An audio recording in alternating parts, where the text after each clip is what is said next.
поближе, давайте спичкуемся. Что вы стоите-то? Сегодня собрались весьма прискорбно. И этот повод находится прямо у нас за спинами, вот здесь вот слева. Потому что в конце июля 2014 года я буду выступать на каком-то митинге. Я бы, наверное, очень сильно удивился и покрутил бы пальцем у виска, потому что я долгое время считал, что это практически невозможно. И для себя такой формы какой-то общественной деятельности, вообще жизни я просто не мыслю. Но надо сказать, что сегодняшний митинг, сегодняшнее мероприятие – это вообще мера много вынужденная. Это мера, на которую мы пошли уже, можно сказать, в крайнем случае, поскольку других форм общественного какого-то политического протеста городская администрация и другие ответственные лица за вот это строительство, за градостроительную политику, видимо, не приемлют. Поэтому здесь какой-то конфетно-банкетный какой-то протест делать, по-моему, совершенно бессмысленно. Итак, сегодня возникла в общественной сфере совершенно случайно.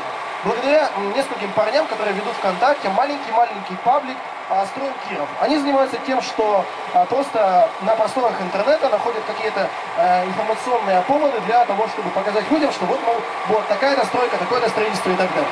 И вот буквально где-то 3 недели назад они опубликовали 2 картинки будущего торгового офисного центра в тех рамках приличия, которые существуют, без какой-то демагогии, без политических каких-то конъюнктурных слов многочисленных.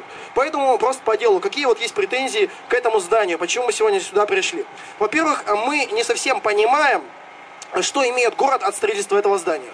На знаменитом брифинге, который состоялся в городской администрации еще 3 недели назад, было сказано, что земля вот здесь была передана безвозмездно застройщику. Далее, здесь предполагается по проекту строительства подземного перехода, но застройщик не взял на себя социальное обязательство строить этот подземный переход.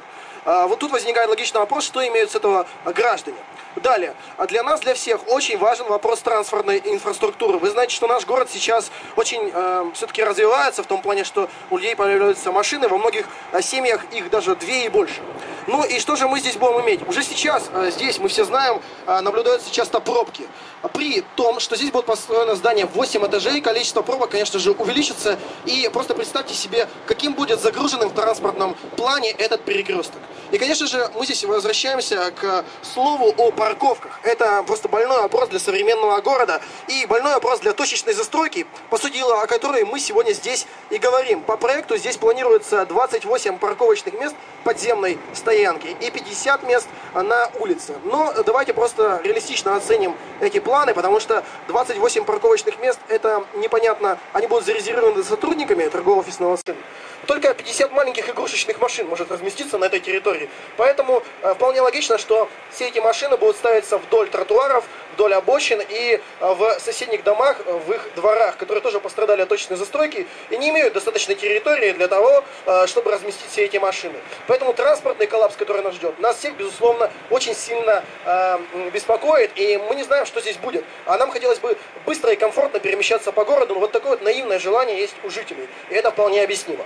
Далее, строительство любое, точечное, в частности вот здесь, это огромная нагрузка на коммунальные сети. Мы не знаем, что будет дальше с этим участком города и какой урон нанесет это строительство коммунальным непосредственно сетям.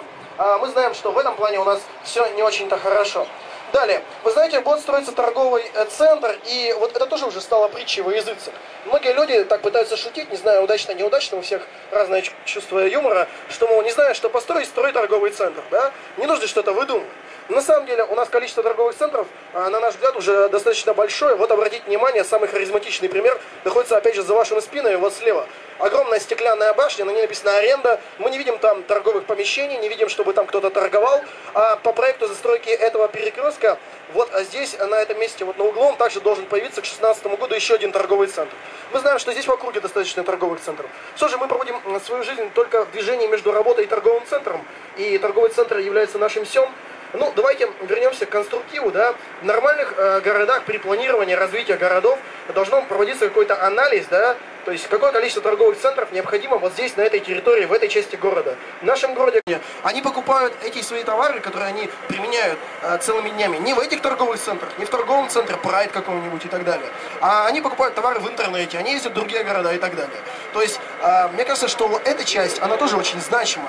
И эта часть нашего вот сегодняшнего разговора тоже касается прямого вопроса планирования жизни города, его функционирования и так далее. Безусловно, нельзя не сказать про эстетическое начало. Мы все знаем, и вот на этом баннере, который здесь стоит справа, на кубе, то, как будет выглядеть этот торговый центр. Я уже не говорю о том, что он не отвечает тем нормам, которые у нас существуют в области законодательства о Кировске. В результате точечной застройки будут строиться вот такие гигантские стеклянные башни, в существовании которых мы не уверены, что они здесь нужны.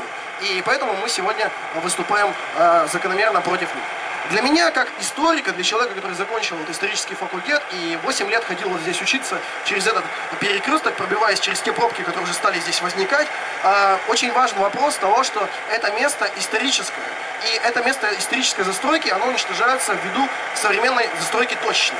Некоторые спикеры, не будем сегодня их называть, вы всех их отлично знаете, пытаются нас убедить в том, что это место не историческое, это какой-то совершенно непонятный клочок земли, как будто он находится где-то в чистых прудах или на окраине города на Филейке. Но нет, ребята, на самом деле это историческое место. Здесь стоял дом, построенный еще в 1821 году, можно видеть его на баннере. Замечательный красивый домик, прекрасно вписанный в тогда существовавшую архитектуру. Принадлежал он семье Машковцевых, замечательные люди, которые встречались с Александром I в 1824 году. Обратите внимание, слева, прямо рядом с стройкой, с башенными кранами, стоит особняк Савинцевых, 1881 года постройки. А здесь, в частности, в 1918 году восстанавливались плененные члены царской семьи. Буквально справа уже здесь виден особняк Рязанцевых 1820 года постройки. Здесь, на том месте, где мы с вами стоим, когда-то давно была Семеновская торговая площадь, и за моей спиной, все отлично знают, стоял Александр Невский собор. Это был один из духовных и административных торговых центров.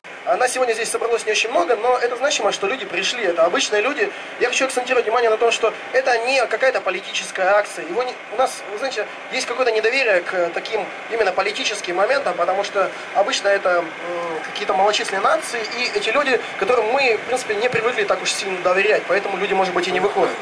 Ну, и я хочу сказать, что очень многие люди писали мне, спрашивали, зачем выходить на вот эту сегодняшнюю акцию, на этот митинг. Может быть, в этом нет смысла, и какой смысл вижу я в этом, спрашивали меня. Один молодой человек даже написал, что...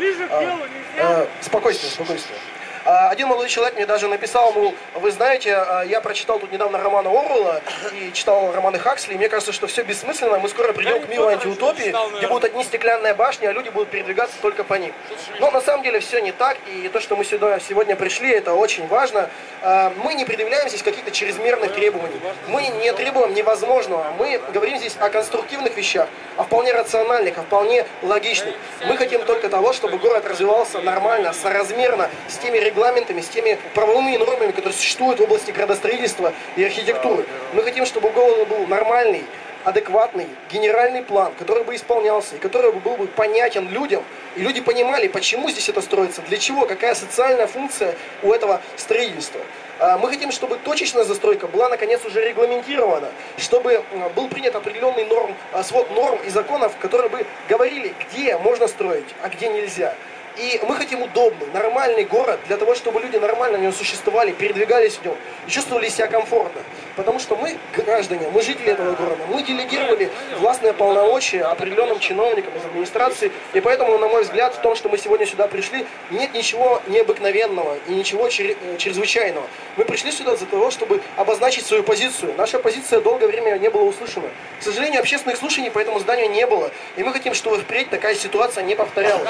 Даже если мы не сможем отстоять этот клочок земли, наш город, он еще большой. И мне бы хотелось, чтобы наш исторический центр, его аура, его уникальная душа оставалась. И чтобы мы не теряли это. И действительно, чтобы мы сохранили лицо города. Поскольку на наше лицо покушаются огромное количество субъектов вот этими большими башнями и торговыми центрами. Мы искренне переживаем за свой город.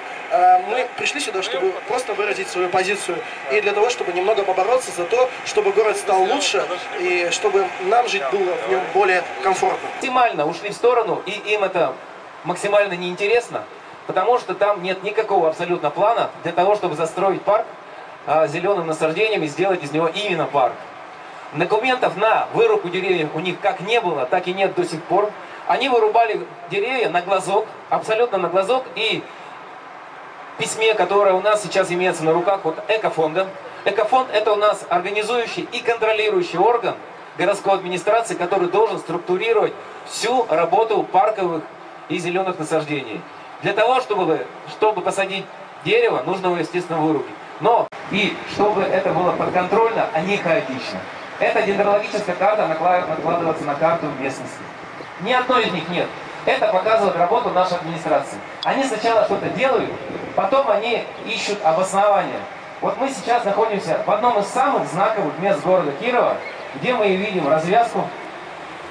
Мы идем в Нововятском направлении, мы идем северно, мы идем юго-западно. Можно обернуться и посмотреть, какова у нас архитектура вот здесь представлена. Все эпохи ради сделать, а для того, чтобы они были, для того, чтобы нам было хорошо жить, нам было комфортно, удобно и красиво. Других терминов вот в общении с людьми мы, наверное, не должны применять, но идет бизнес разделения любого клочка земли. Коммунальщики, любые, потому что все встанет и будет катаклизм, который нам еще даже не снились. Мы про автомобильный трафик уже и говорить нет, но у нас есть сейчас новая информация. Наши дорожники, те, кто обеспечивает нас троллейбусным автомобильным транспортом, они бьют тревогу, потому что городская администрация затевает новые какие-то разделы собственности или какие-то свои, вновь не изучив мнение людей, свое мнение по поводу автомобильных и троллейбусных.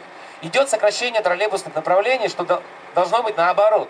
Потому что это самый экологичный транспорт в нашем городе, другого пока нет, кроме велосипедизации. Стилистики отдельных взятых районов, микрорайонов, естественно, все коммунальные службы должны подчиняться каким-то требованиям и каким-то законам, которые наверняка не есть. Ну, то есть оно не нужно, оно лишнее, оно некрасивое, что самое главное. Было бы оно хоть какое-то, можно было бы обсуждать. И самое главное, никто не может ответить на вопрос, нафига это надо. То есть все говорят, какие-то рабочие места, какие-то там новые площади, какие. Куда перетекут люди из других торговых центров? Там не будет новых рабочих мест. Кто это строит, это вообще большой вопрос.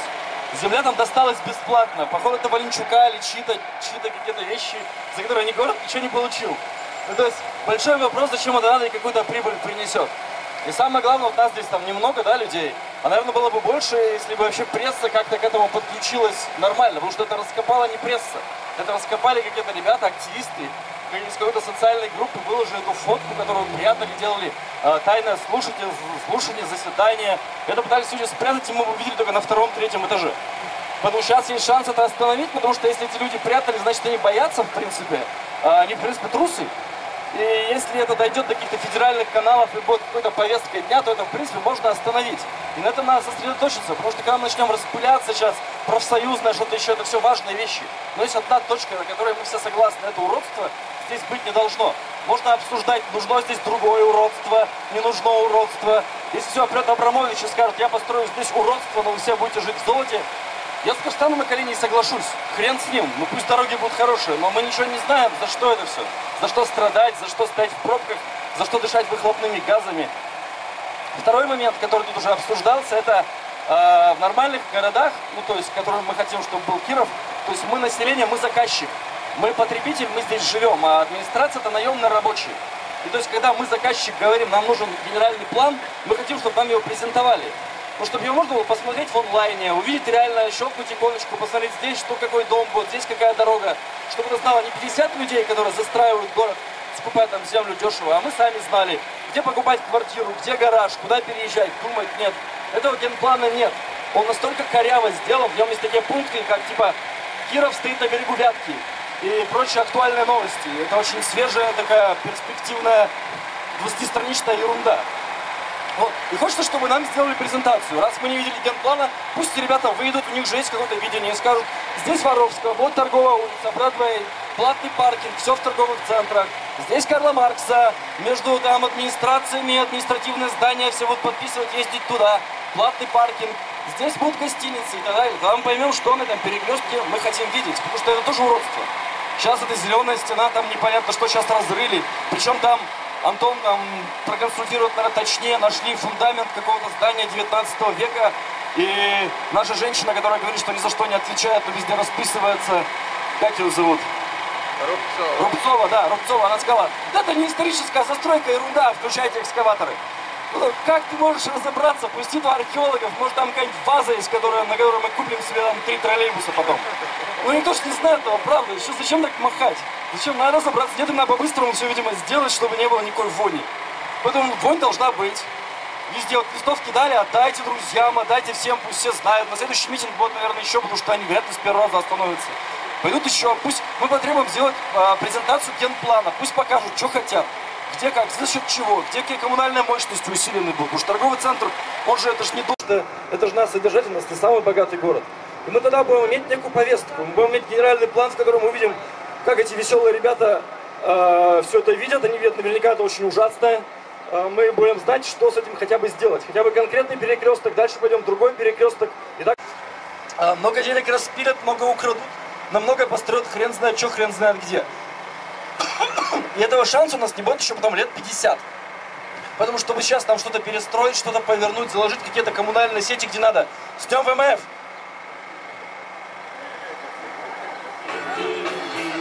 Давай, солдатик.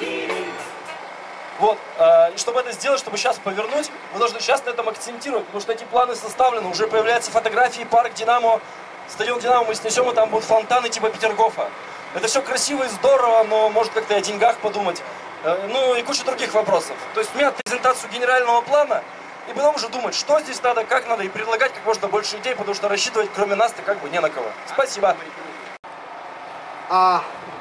Я только что пришел со свадьбы, специально сюда, а ночью составил текст. Вот примерно, чтобы понимать. Я хотел вас спросить, могли бы вы себе представить еще вчера, условно, что именно здесь, напротив филармонии, вырастет 8-этажный уродский торговый центр? Могли или нет? Нет. Требования правил землепользования.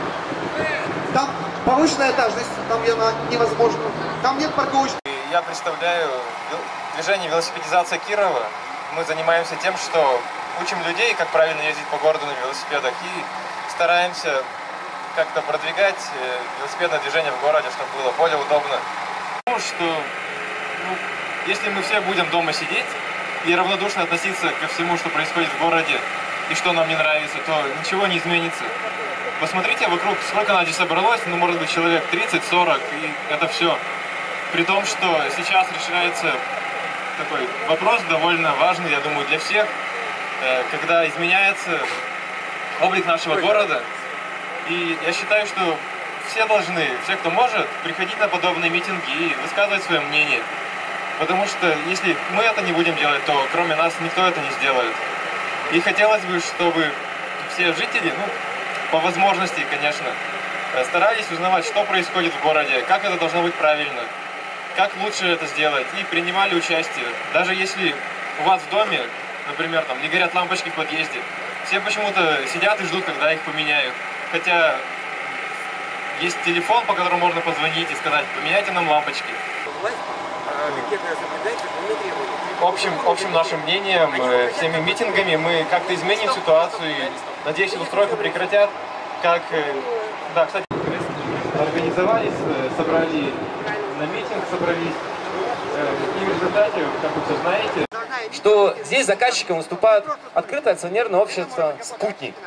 «Спутник», те, кто чуть постарше, знают, кто там рядом стоит, кто владеет финансами. Естественно, люди вхожи в кабинеты не так, как мы с вами иногда мы добиваемся через заявки, и мы по многим вопросам к Драному не можем попасть 3 недели. Вот я вам официально говорю, мы сделали заявки, запись, мы не можем попасть по многим вопросам. Они не хотят нас слушать, они не хотят нас видеть, но везде говорят, что мы не выступаем, мы не заявляем свои требования. Поэтому мы сегодня здесь собрались. Сейчас Антон Касанов подойдет.